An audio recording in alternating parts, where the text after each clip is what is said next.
Սիրելի հավատակիցներ, այսօր կցանկանամ, որպեսզի միասին պատրաստենք մոցարելա պանիր։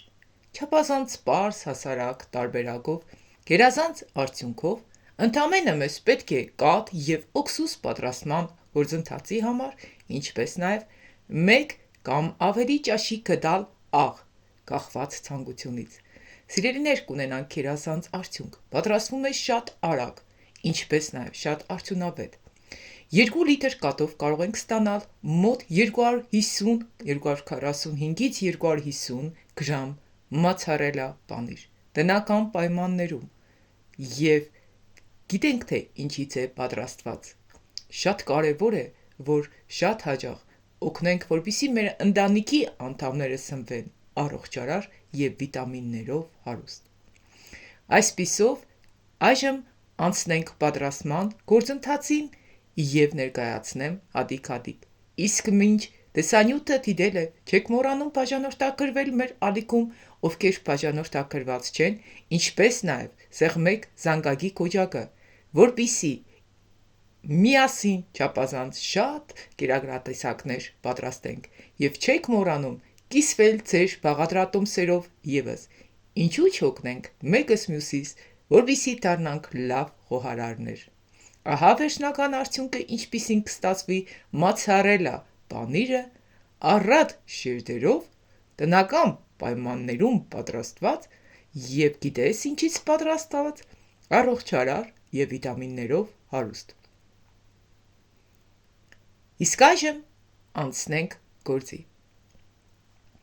Պատրաստման համար մեզ անհրաժեշտ է 9% ուքսուս և 2 լիտր կաթ։ Եթե ցանկանում եք ավելի շատ պատրաստել, բաղադրիչները պարզապես կրկնապատկեք, եռապատկեք։ Վերցնում ենք կաթսան, տեղափոխում ենք կաթսայի մեջ 2 լիտր կաթը և տաքացնում ենք 50 աստիճանի, այնպես որ մատը կարողանա մեջը դիմանա։ Եթե չունեք ջերմաստիճան, կարող եք այդպես ստուգել։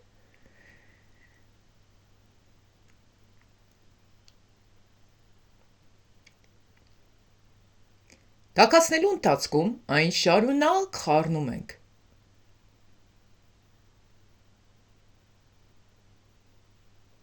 Կաթը պարտադիր պետք է լինի տնական, սիրելիներ, որովհետև եթե տնական յուղոտ կաթ չեղավ, մեր մոտ չի ստացվի լավ արդյունք։ Այսուհետ մենք կաթսայի մեջ հաջորդաբար կլցնենք 5-ից 6 ճաշի գդալ ուքսուս, այնքան մինչև որ մեր սեջուկը կթեղնի և պանիրը կառանձնանա։ Ամեն մի ճաշի գդալը լցնելուց հետո հաջորդաբար կխառնենք։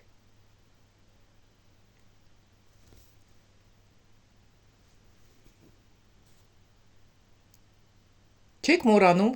գրեք առատ մեկնություններ, թե ինչ կցանկանայիք, որպեսզի պատրաստեինք միասին մեր օգտակար խորհուրդներ ալիքում։ Եվ ինչպիսի հարցեր կցանկանայիք քննարկեինք միասին։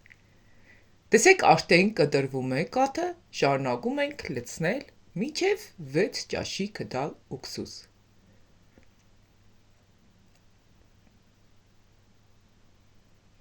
Երբ կտրվեց, եթե 4 ճաշի գդալից հետո կտրվեց, կարող եք դադարեցնել։ Երբ կտրվեց կաթը, պանիրը առանձնացավ սիջուկից, արդեն պատրաստ է։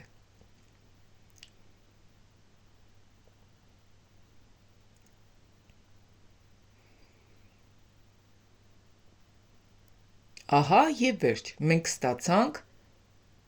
դեղին սիջուկը և պանիրը ևս, շատ պարզ, շատ հեշտ, կարճ ժամանակում, մոտ կես ժամում դուք կարող եք պատրաստել այս պանիրը։ Ինչու չփորձենք պատրաստել տնական պայմաններում և համոզվել, որ մոցարելան կարելի է և ունենալ տնային պայմաններում։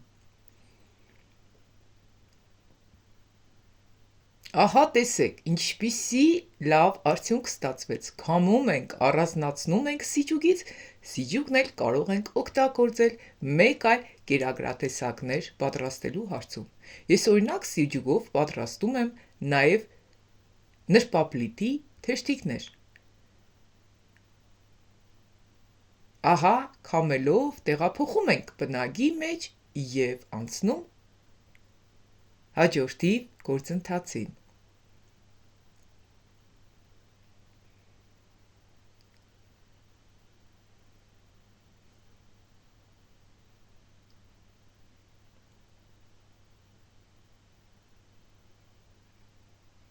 Եթե հավանեցիք պատրաստման գործընթացը, չեք մոռանում տնեք լայքեր ակտիվ տարածել, որպեսզի շատ շատերը օգտվեն այս պատրաստման ձևից։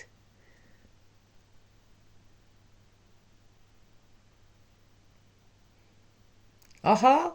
տեսեք ինչպիսի գեղեցիկ պանիր ստացանք։ Անցնում ենք հաջորդ փուլին։ Նորից սիջուկը վերադարձնում ենք գազօջախին, այս անգամ տաքացնում ենք 70 աստիճանի ջերմաստիճանի տակ։ Ինչպես կարող ենք հասկանալ, եթե չունենք ջերմաստիճան, ապա մեր մատը հազիվ պետք է դիմանա, լավ տաք պետք է լինի սիջուկը, որպեսզի հեշտությամբ բացենք մոցարելա պանիրը։ Բացելու ընթացքում, եթե ուզում եք աղի լինի, ապա աղ շաղտվեք միջին հատվածում և նորից փակեք։ Եվ այնուհետև արդեն կարող ենք գունդը պատրաստել, պանիրի գեղեցիկ գունդը, որից հետո տեղափոխում ենք սառը ջրի մեջ։ Ահա և մեր մոցարելա պանիրը պատրաստ է, կիսեմ և կիսվեմ նաև ձեզ հետ վերջնական արդյունքով։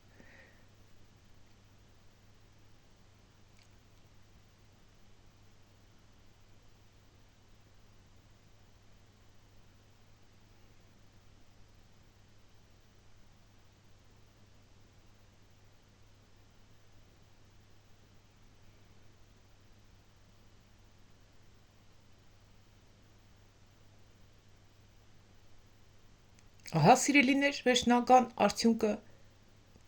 մենք ունենք այսպիսի պանիր և հարուստ շերտերով։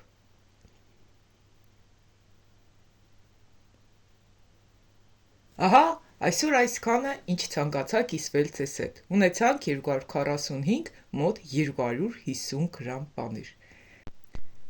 Լավ մնացեք և հետևեք ձեր առողջ սննդակարգին ևս։